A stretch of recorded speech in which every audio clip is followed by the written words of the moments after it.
This program is for discussion purpose only. Business Plus TV or any of our anchor does not bear any responsibility or liability towards the content.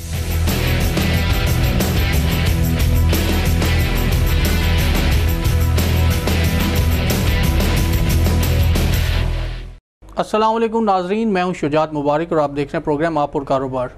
नाज़रीन, आज का programme थोड़ी मुख्तलिफ नोयत का है क्योंकि आज हम ना सिर्फ अपने नेशनल स्पीकर्स या नेशनल एक्सपर्ट्स के अलावा हम अपने कुछ बैनुल अक़वामी मेहमानों के साथ भी पाकिस्तान की जो इंडस्ट्री है उसके मसाइल के हवाले से गुफ्तगू करेंगे। आपको पता है कि आजकल एक बज़वर्ड चल रहा है सी पैक का, उस हवाले से भी हम प्रोग्राम में गुफ्तगू करेंगे, लेकिन हम ज़्यादातर हमारा फोकस होगा पाकिस्तान के इंडस्ट्री के मसाइल क्या हैं, उनका क्या हल है। हर प्रोग्राम में हम डिस्कस करते हैं, लेकिन इस प्रोग्राम की खसूसियत यह है कि हमारे पास एक्सपर्ट मौजूद है मलेशिया से भी, तो उनसे हम ओपिनियन लेंगे कि मलेशियन एक्सपीरियंस की रोशनी में पाकिस्तान क्या कर सकता है अपनी इंडस्ट्रीज़ को प्रमोट करने के लिए। तो मैं अपने मेहमानों का तारुफ करवा दूँ। सबसे पहले मेरे साथ मेरे दाएं हाथ में मौजूद हैं जनाब डॉक्टर मिर्ज़ा इख्तियार बेग साहब। आप former adviser to the prime minister on textile हैं। उसके अलावा भी माहिर माशियात भी हैं माशाल्लाह बिज़नेस के अलावा, और बहुत सारे तजिया आपके बिज़नेस पे भी और कारोबार पे आपका तजिया अक्सर आता है। Then I introduce to you professor doctor Raja Rasiah. He is professor of technology and innovation at university of Malaya, एंड beside that he is a very renowned researcher and have been associated with the Harvard University, Harvard Research Fellow. So I welcome to the show. हम doctor साहब कोई bilingual kind of programme करेंगे ताकि professor साहब और जो हमारे नाज़रीन हैं उनके लिए भी कन्वीनियंस रहे। So I start first question from you on the what are the major problems right now which the Pakistani industries are facing, particularly manufacturing sector? See, हमारी जो इंडस्ट्री है, the main problem is that our cost of doing business is increasing very rapidly. हमारी जो पैदावारी लागत है उसमें बहुत तेज़ी से इजाफा हो रहा है। उसमें मेनली जो है वेजेस हैं, उसमें है एनर्जी की कॉस्ट है, कुछ इनडायरेक्ट टैक्सेस हैं जो एक्सपोर्ट्स वगैरह पे नहीं लगने चाहिए, और इकॉनमी ऑफ स्केल है कि हमारी जो इंडस्ट्रीज़ हैं वो छोटे इकॉनमी ऑफ स्केल की हैं, बहुत बड़े साइज़ की नहीं है। जैसे चाइना में स्पिनिंग मिल जो है वो 3 लाख स्पैंडल का होता है, पाकिस्तान में 36,000 फिर 50,000 स्पैंडल का होता है। तो इसकी इकॉनमी ऑफ स्केल जो है पाकिस्तान के छोटे हैं, वो भी एक फैक्टर है कि जो आपकी पैदावारी लागत को बढ़ा देते हैं। तो हमने इन चीज़ों के लिए हुकूमत से बड़ा हाई लेवल पे टेकअप किया है। वज़ीर आज़म साहब was very concern to find out reason for decline in export, कि भाई मैन्युफैक्चरिंग में एक्सपोर्ट में क्यों कमी हो रही है। Our export used to be 25 billion, now it's come down to 20 billion, and textile from 13 billion it is come down to 10 billion. Sector overall, तो मैन्युफैक्चरिंग सेक्टर से ही इसका ताल्लुक भी है। So we explain and I gave a presentation to the prime minister and a day before to the cabinet, and we established that the cost of doing business is very rapidly increasing in Pakistan, making us uncompetitive in international market. Thereby we are not now the first choice of the buyer. तो उसमें the tough time जो हमें competitors दे रहे हैं उसमें बांग्लादेश हमें बहुत tough time दे रहा है, इंडिया हमें tough time दे रहा है, चाइना तो एक है ही, उसका तो इकॉनमी स्केल इतना बड़ा है, और कंबोडिया वियतनाम वगैरह भी हमें टफ़ टाइम दे रहे हैं। तो उसके लिए वज़ीर आज़म साहब ने इंशाल्लाह within a week he is going to announce a package reliefs का ऑन टेक्सटाइल और ऑन ओवरऑल इंडस्ट्रियल एक्सपोर्ट्स के ऊपर। We have 5 export sector: textile, carpet, leather, surgical goods and sports goods. These are 5 export sector. So prime minister is going to announce a relief package for these 5 sectors to boost the export and also to address the problems of the manufacturing industry. The other problem of the manufacturing industry is the consistent supply of the energy. Yes, there has been very significant improvement in supply of the energy. बिजली gas की load shedding बहुत कम हो गई है अब, और industry को जो 5-5 दिन बंद रहती थी, still the energy cost is quite high. उसी पे मैं आ रहा हूँ। तो हुकूमत ने अभी day for yesterday export trophy award में I was in Islamabad with the Prime Minister, and Prime Minister admitted and announced that it is not only the supply of the energy to the industries, but we are trying hard to supply it at the affordable rates, at the competitive rates, at the rates being offered to our regional competitors. Like in Bangladesh, energy cost gas की हमसे 1/3 price पे है. Bangladesh and the same is with the India. That's the way. Same. Bangladesh में wages जो हैं हमसे 50% है. We are paying 14,000 rupees per month minimum wages. There is 7,000-8,000 taka. So, and our currency is also strong. So, we are not getting any benefit to boost the export through our currency. तो ये सब चीज़ें हैं. And last and the foremost, जो सबसे important है वो that the sale tax refund of the exporter was stuck with the government That for last 3 time years. in our program you told that some of the problem have been solved. They paid us that 21 billion and 25 billion. So which is not even 50 billion out of 300 billion. So it is still 20-30% they have paid. Rest is with the rest is still and they're promising in 2017. But then this is the money which goes from your working capital. Now you have two choices, doctor. One, to borrow additional same sum of money from the banks and pay additional cost, and not to everybody the bank will finance and give the loans. Or second, to shrink your economic activities. Now most of the small or medium scale industry, they have shrunk their economic activities. So economy instead of growing in the industry and it is shrinking. Concern is shrinking because of the cash flow problem, because the working capital is stuck in sale tax refund with the government for last 3 years. So let me ask to Professor Raja that what kind of the industrial policy Pakistan can adopt in order to boost its industries? Pakistan has specialized for too long in those narrow activities, which my learned colleague here just mentioned. Cotton, clothing, which of course here includes textiles, leather goods, sports goods.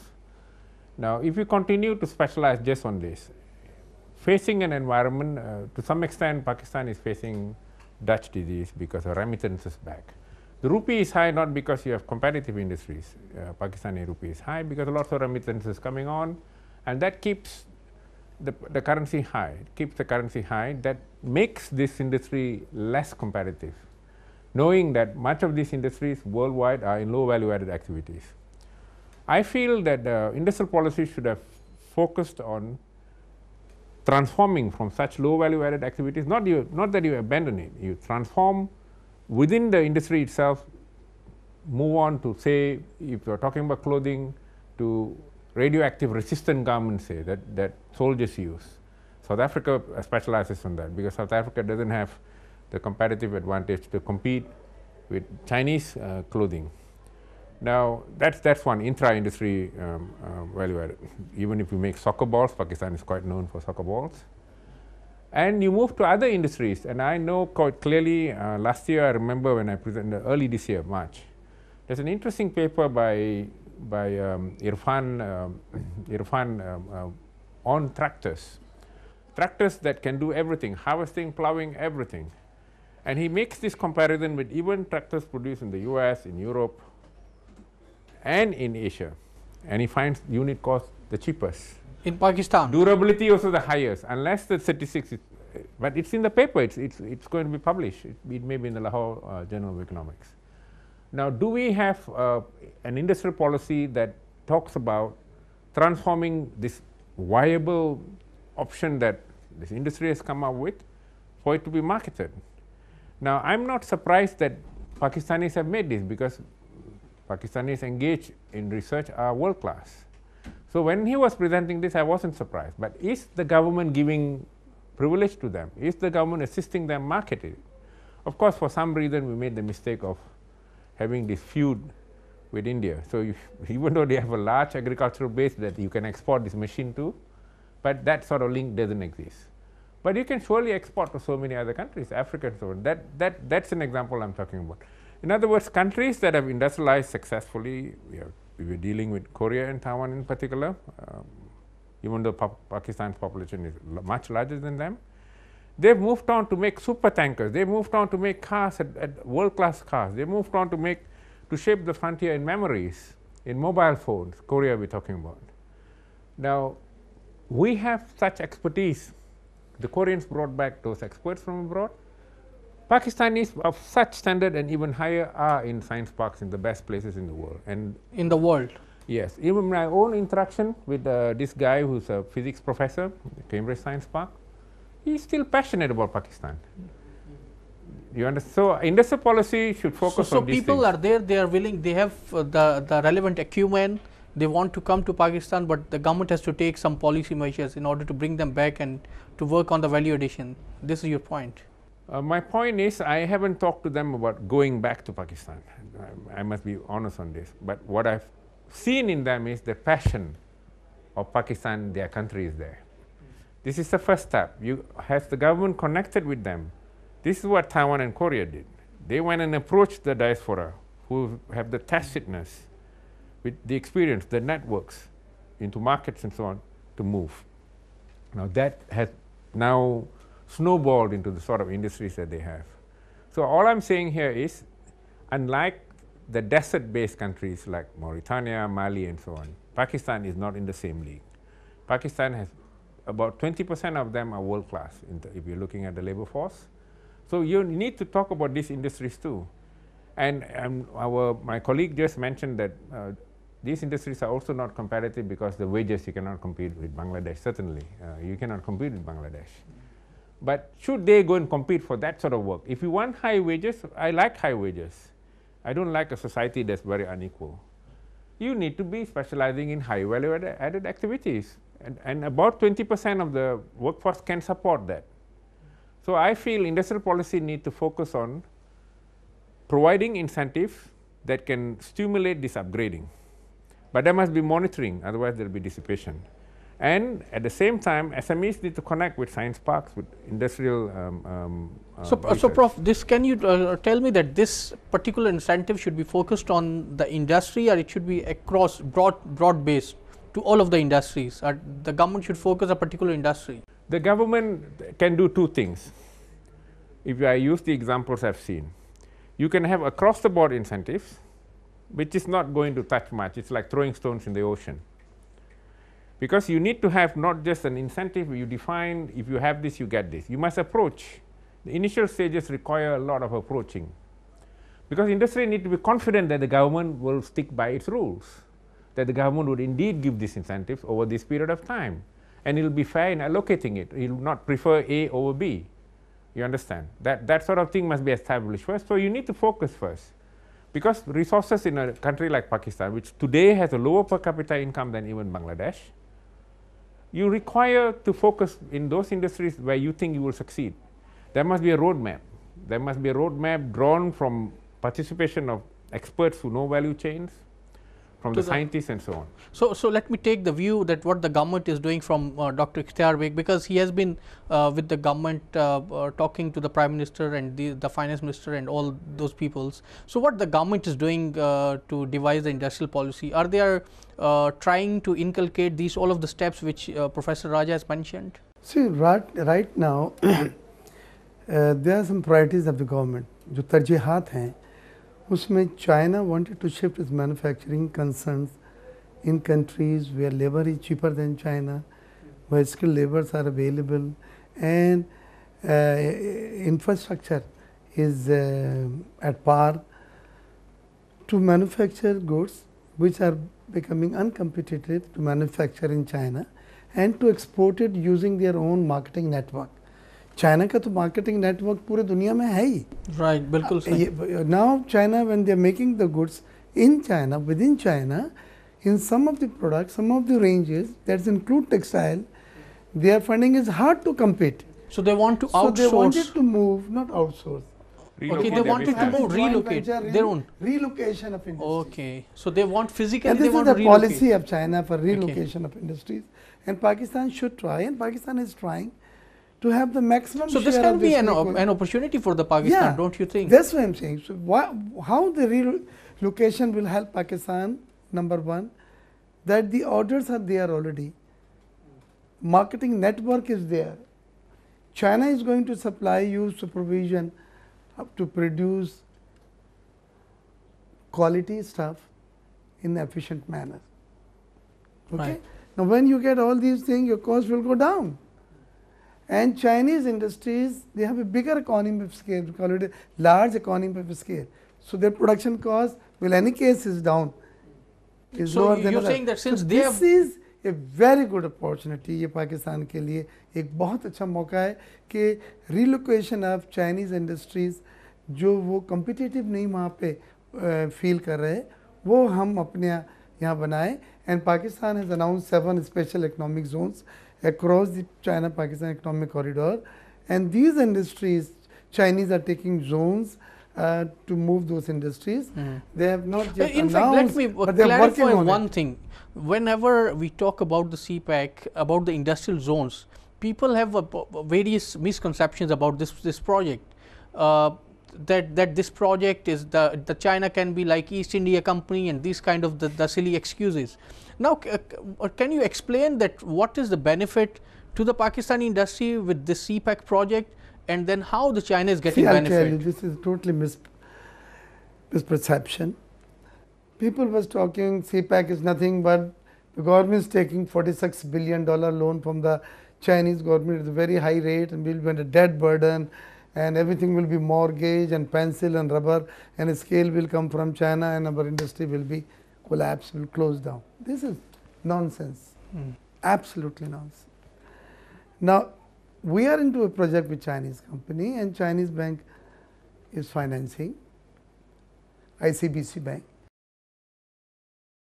$34 billion alternative energy projects are commercial projects with the private sector, Pakistani private sector, Chinese private sector, or European private sector, depending upon who is chipping in the equity, to produce power and energy through wind, through solar, through coal and LNG. Now, these projects have nothing to do, government has nothing to do for the repayment guarantee of these $34 billion project. They are commercial project with the private sector, with the Chinese private sector, with the European private sector. Like bank में हम जब जाते हैं collateral देते हैं, these are collateralized. So you are saying that this is a win-win situation. So ये project जब जैसे लग सकते हैं, इसी तरह के हम चाइना पाकिस्तान ये जो हमने स्पेशल इकोनॉमिक जोन जो हमारे हैं उसमें चाइनीज़ के साथ दैट रिलोकेशन ऑफ इंडस्ट्री के प्रोजेक्ट अगर हम लगाएं तो this is a win win because order उनके पास है, बना आप कह रहे हैं, तो इसमें कोई साजिश नहीं है, ये उनका भी फायदा है और हमारा भी फायदा है. उनका फायदा है कि उनके मार्केट नहीं जा रही, उनके कस्टमर उनके हाथ से नहीं जा रहा है बिकॉज कॉस्ट ऑफ प्रोडक्शन बढ़ गई है चाइना में, वो यहाँ तो ये लोगों को क्लियर होना चाहिए कि ये इसमें कोई साजिश नहीं है. से कर रहे हैं, मेरे कॉलम्स में बहुत सारे मैंने ये चीज क्लैरिफाई करी. अच्छा, एक मैं I'll ask one question from you, but after let me ask first to Professor Raja that there is a one argument the people here who are against the CPEC they are raising, that once the Chinese industry will be coming here in Pakistan, they will wipe out the Pakistani industries because our industries are not competitive. That is the one stance. The others are saying that there can be a technological spillover and that can benefit our industries. So what do you think? Yes, those are the two sides of the argument. Dr. Mirza Ikhtiar's point is valid in the sense that the Chinese are coming for an interest that provides opportunity. The question is how that can be appropriated. Let me just talk in terms of examples. Pakistan has a relative comparative advantage in cotton, raw cotton, and the production of yarn from cotton, the weaving of it into fabric, the knitting of it again into fabric, and then the production of clothing. At the moment, clothing is not globally competitive as such. Why is China moving? As I mentioned earlier just now, for some reason, the mode of transport for clothing is really the sea. Why is China moving its industries from eastern China? Wages have gone up. It's moving to Vietnam, moving to Cambodia, Bangladesh, because they are all sea-fronted. Instead of moving to Sichuan, instead of moving to Xinjiang, Inner Mongolia, it's not, because it's all highly landlocked. Now, Pakistan offers that sort of route for Chinese firms to come here. Now, the two concerns I have is only this. It's not that, I mean, obviously Dr. Mirza Ikhtiar knows a lot more than me because he's really immersed in this whole debate. I'm a guy who's just come on here, but I've worked on many different countries. I'm just looking at the concerns. One of which is this: within the industry itself, is the government, and I think having this advocacy and is connected to the Prime Minister and so on, I believe he's doing this. how can upgrading take place beyond what firms would themselves do on their own? This is important because one needs to monitor over a period of time if upgrading is going on to ensure that wages are going up. Pakistani workers will enjoy rising wages as productivity rises. It's not just clothing, but also leather. So you're saying the regulatory role of the government. That's right. And including leather, you have lots of cattle here, buffaloes here, you have goats, goat leather, a whole range of things to make leather goods, sports goods and so on. So that's really important. Second, and this is true, I have refereed a book, it's a fantastic book on China today dominating the transition from fossil to non-fossil fuels. And Dr. Mirza just mentioned about wind power, about a whole range of other naturally sourced power. China is really going deeply into this, including solar power. Now, if indeed this is appropriated properly, regulated properly, back to regulation again, you can build Pakistani's capacity, not only the regulatory capacity to handle this, but also how these spillovers go to. So this can solve our industrial problems rather than it can be a threat. Yes. But the last one is, while looking at this major thing, we must not forget things that were not done in the past. Forget about the past. We cannot bring the past back, but learn from them. I always mention that I had the very short-sighted impression of Pakistan by mixing with brilliant Pakistani people before I came to Pakistan. Now I've come here, you must know that Pakistan is not, as I mentioned, Mali or Mauritania or Niger, Burkina Faso, it's not those countries. You need to also target, and in this case, not individual firms as such, provide the right sort of incentive framework for firms to produce the trucks, I said, that can do plowing, harvesting, whole range of things, where a viability study has been done, most economic around. It can boost agriculture. It can be exported. So Professor Raja, we have to take a break. So then I'll ask a question about this industrial policy. So नाज़रीन, यहाँ पे हम break लेते हैं, break के बाद हाजिर होते हैं.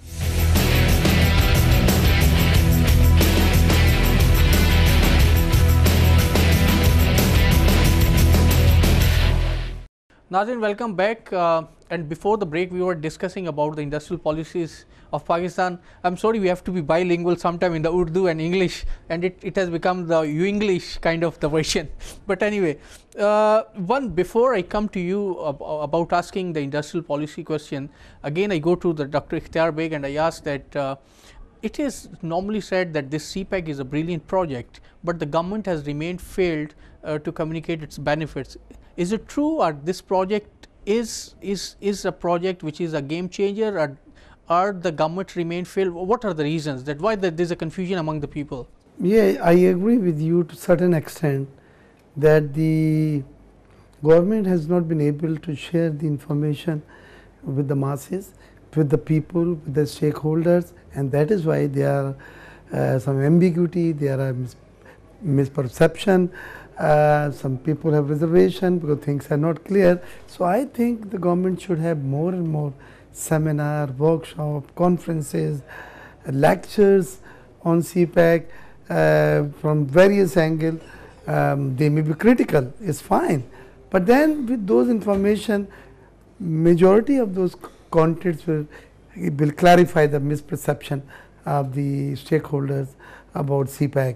This is one thing. So I agree partially with you that government has not been able to share the required information with the stakeholder to the extent it is required.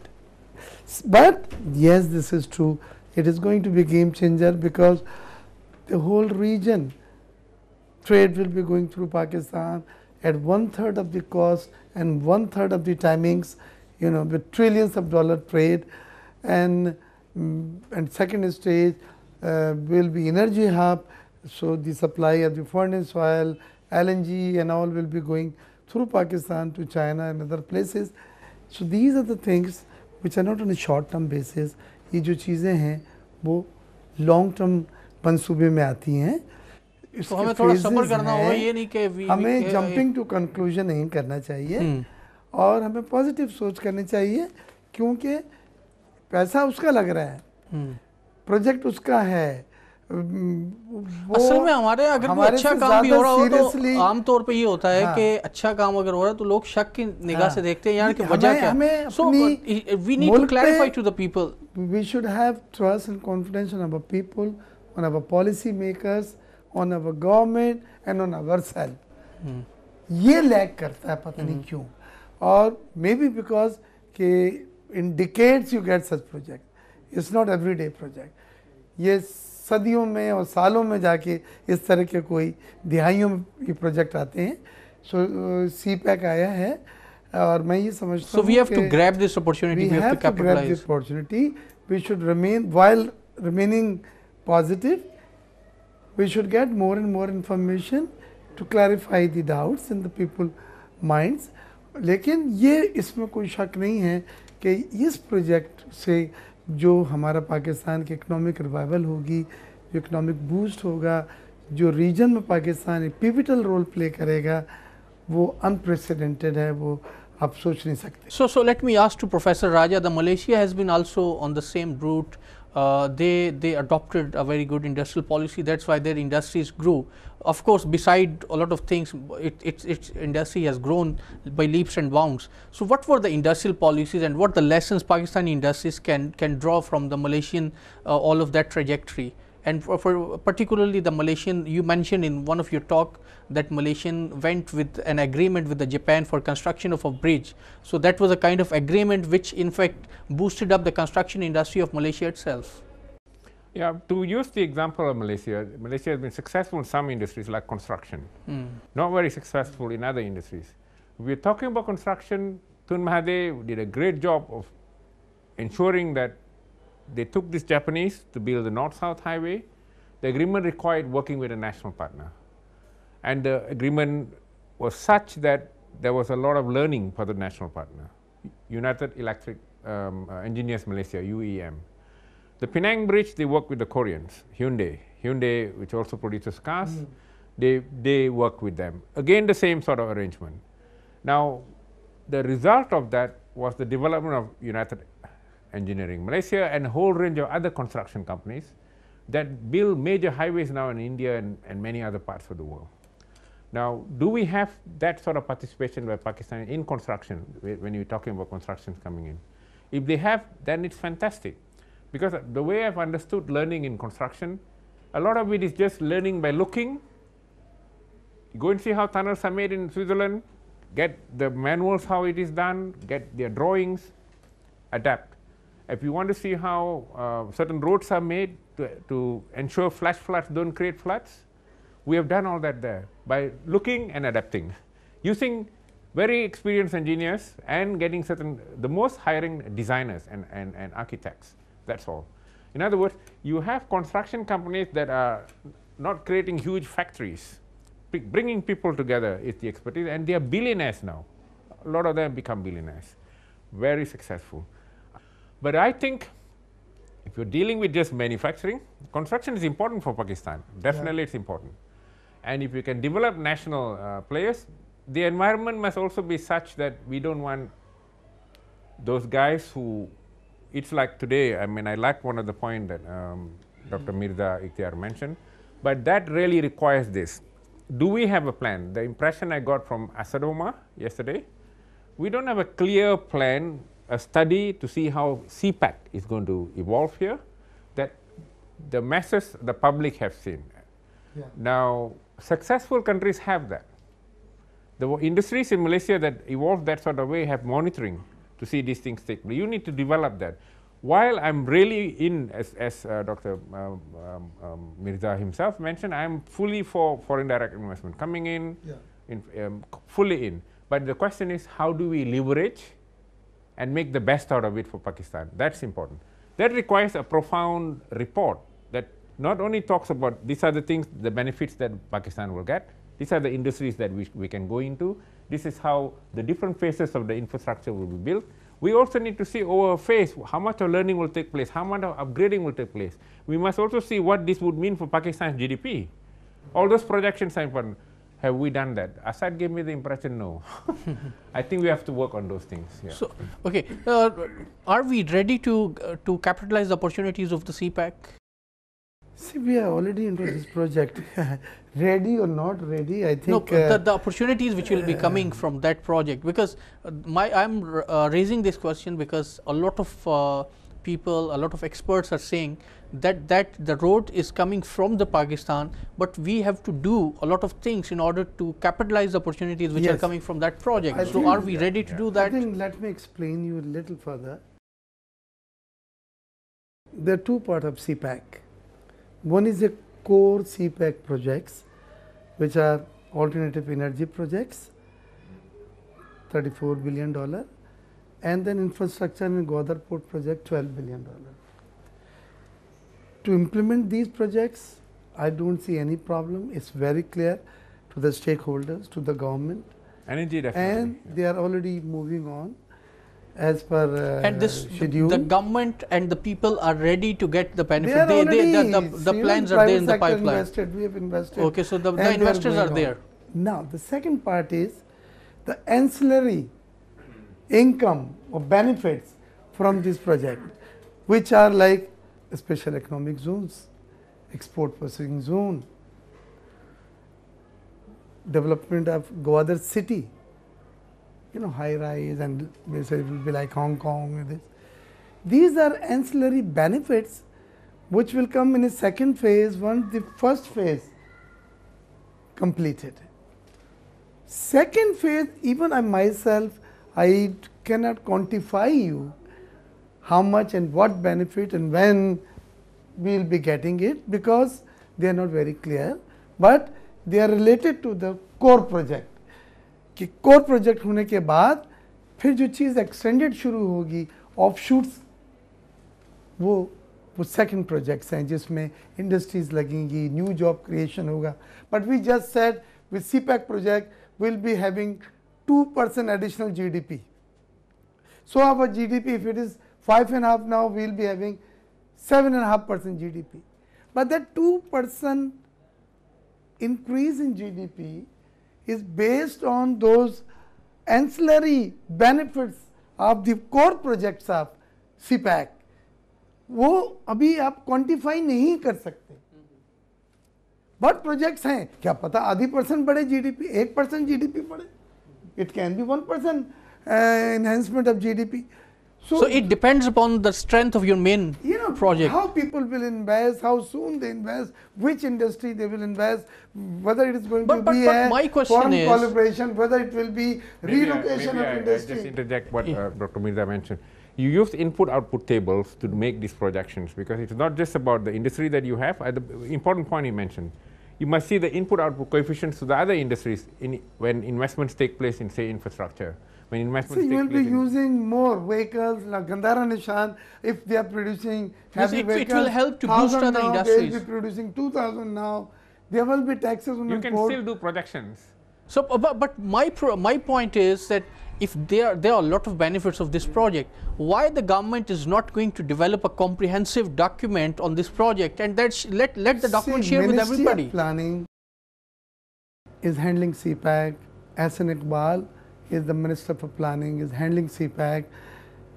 Whatever information required, one can have it from Ministry of Planning. They have a CPAC.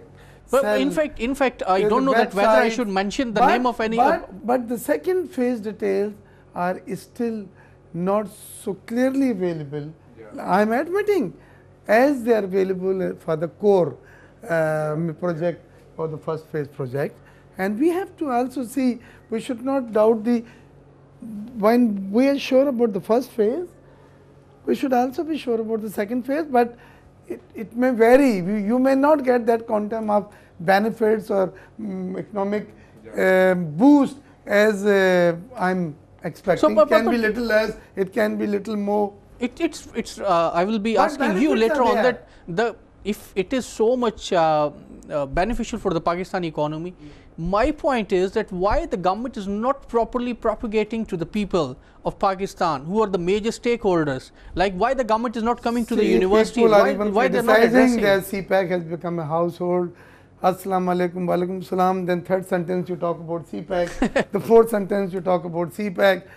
There is one school of thought that we are over publicizing CPAC, we are over talking about CPAC, we are giving over exposure to CPAC. So, your point of view that we are not giving it a due because exposure. there's a lot of confusion in the mind of the people. You know, instead of arguing, because this is not a issue to be argued upon, I agree with you that the government should create more seminar, conferences, workshops, lectures to dismantle information about CPAC to the stakeholder and the masses. Yes, this lacking of information is still there, but we should not, those who knows the project a bit, I am not an expert, but I know quite a bit because I have been involved. I can tell you and trust me that this is a game No, changer. I fully agree with you. In fact, we had the two programs in which we fully, because I having a student of economics and having a bit background of economics, I know that this project can be a game changer. But the problem is that, okay, our program is here.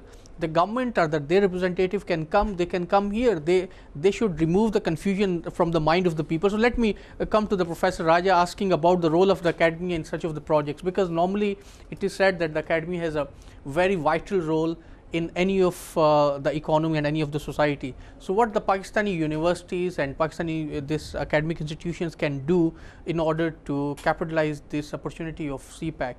Let me take from the vantage point, with due respect to Dr. Mirza, from the standpoint that he started. In fact, I had a misunderstanding earlier about this 23-year tax exemption. I am involved in the development of industrial policy in the country now, quite deeply involved, which includes a free port. Now, and it's a very deep free port. Nowhere in the shores of Pakistan you can have that depth. Now, they have given a free port in order to attract, not just, there's not much goods to export from that place, but it will become an entrepot hub for ships to stop there, berth, and then go. The berthing generates two opportunities, which of course this port can also appropriate. One is ship repair, docking, and making of fishing vessels and so on, so you can do deep fishing, say. So they have even increased the berths to include all those other things in the plan. You know, the drawing, everything is done. Physical zoning of this is already done there. Second, they have a number of products where packaging can be done without you having to pay taxes. They bring it from Australia, they package pharmaceutical products there, and they can send it. You understand? So there are that sort of benefits. All I'm saying here is, and that falls into your line, what should academia do in that sense? One, there is a really, on the first stage, a need for the government to engage academics. The engaging academics is not necessarily just to popularize to the masses, because you then evolve the capabilities of Pakistan experts to generate policy frameworks, to appropriate synergies and so on. Let them participate in the process to create the blueprint that you require. This is what CPAC is about, this is how we can take opportunities. Now in the projections, I have designed for them midterm policies, midterm reviews. We have a long-term plan of 15 years, because that's what they wanted. We have a midterm plan, which is 7 years, and then a review every 3 years. So that, you know, future is uncertain. So you can recalibrate all the time, why this is not happening. Sometimes the recalibration is necessary simply because you have misprojected. Sometimes it's necessary because you need to then transform certain organizations in order to deliver these things. These are all important parts of planning. That's why when you mentioned that whether a report is there, this is important. That second thing in relation to engaging academics is, a lot of these things can only be achieved with the creation of organizations, because there's collective action problem. If you need to have trained workforce to work in the industrial zone, training institute must be necessary. Individuals cannot train themselves. Say if you need the requisite technical skills, the universities must produce. You have the universities, but then how do you coordinate to make sure that that's the sort of workers they require? Again, organization is necessary. If you suddenly say that at this point we need to see the Pakistanis are taking over in terms of management and so on, how do you produce them? All this requires participation of organizations. Universities can plan this, but universities can also plan, as I've always been talking about, science and technology parks.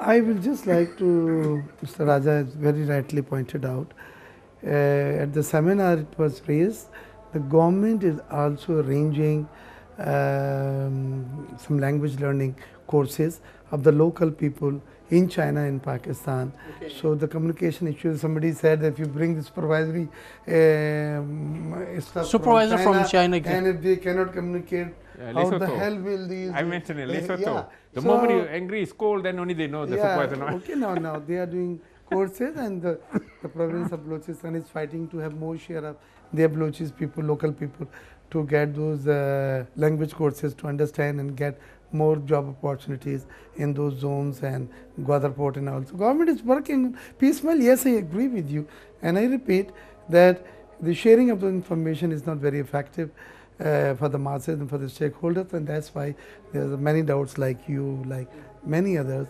who have doubts on this mega project, its implementation and its benefit to Pakistan and other stakeholders. Okay, so that's I think not a big deal. That if the government wants, it can be done in a few days. It's not a kind of the information can be shared. Now my point is, let's come on the broader side. It is normally criticized on the policies which are made in Pakistan, that even in one of my program you mentioned about the textile policy of Pakistan, that normally whatever we devise we execute very less. Yes. For example, textile policy we implement 20-30%. My the textile same policy is was trade the policy. first national textile policy. I called it National Textile Strategy 2009 and 14. We only could implement 30% because the funds were supposed to be released from Ministry of Finance, and if there's any earthquake, if there's anything else, and the funds was diverted for IDBP settlements and all, and funds was not released on time, and we missed the many good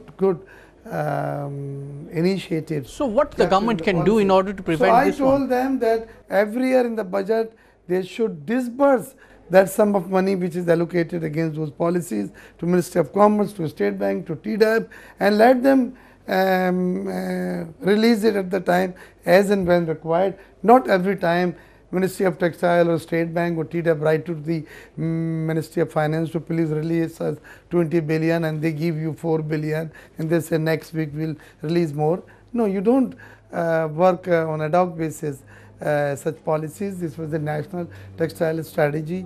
The government should adopt a very holistic approach to achieve the objectives, and each policy, like I introduced tough technology upgradation, India copied it from my policy, and my policy they only gave funds for 2 years, and remaining 3 years the funds was not available, so we could only implement 35%. So the government has to also release the funds if they are devising on the policies. time, okay, for the successful implementation and effective implementation of those policies. Right. So let me ask to Professor Raja one broader question. Like this is the last question. We have I think a few minutes, maybe 60 seconds. What are the major problems of South Asian countries? Why they are not developing? Some are developing. That may be somewhat simplistic. Yeah, exception Malaysia. Yeah, maybe Pakistan is growing more slowly than India, and Bangladesh is growing faster than Pakistan. That sort of thing. My feeling is, if you in 60 seconds may not be possible. I think the strategies to transform Pakistan, rather than the focus on certain different industries and so on, is much broader, in the sense that, as I mentioned earlier, Pakistan has about 20% of its labor force. They are comparable to any labor force in the world, and the captains of that, in the way they've been trained from the best of universities and so on, are they being harnessed properly? I think Pakistan needs to do much more planning, and the planning already exists for many years. The planning should not just be on how you generate growth rates. It should be what sort of requisite capabilities you need to achieve this, and if it's not happening, profound reviews is missing. That is very important, why it has not been achieved. Sometimes it's the international environment that causes it, you understand. So how do you then create the insulation required along the way? If, for example, the Pakistan rupee goes up, it completely squeezes out manufacturing and so on. Exports, it squeezes out exports. What do you do under such circumstances? This is somewhat related to the commodity swings. A country like Norway, it has a tax. It's got a cess on not just oil and gas, but also minerals. It draws that, When there's a downswing, it subsidizes one of the things it does. Second, it finances the R&D for increment in value added and so on. Now, you need to see those alternatives too. I feel Pakistan has missed out for that many years because these things weren't done, but most people will say, and I tend to believe, it's not that Pakistanis cannot do it. Okay, thank you very much Professor Raja, thank you very much Dr Mirza इख्तियार बेग साहब। नाज़रीन, हमने discuss किया पाकिस्तान की industrial policy को, पाकिस्तान के मसाइल क्या है माइशत के। प्रोग्राम की जो लैंग्वेज थी वो बाईलिंगुअल हमने इसलिए रखी क्योंकि हमारे जो एक्सपर्ट हैं वो एक बाहर से थे। मिर्ज़ा साहब ने उर्दू में भी और इंग्लिश में भी माशाल्लाह बड़ी अच्छी गुफ्तगू की, जैसे कि वो आमतौर पर करते हैं। उम्मीद है कि आपको प्रोग्राम पसंद आया होगा, और प्रोग्राम के बारे में अगर आपने कोई राय देनी हो, कोई फीडबैक देना हो तो सोशल मीडिया पे हमारे एड्रेसेस स्क्रीन पे आपके सामने मौजूद हैं और उनके ज़रिए आप हम तक रब्ता कर सकते हैं। इसके साथ ही मुझे और मेरी टीम को इजाज़त दीजिए। अल्लाह हाफ़िज़।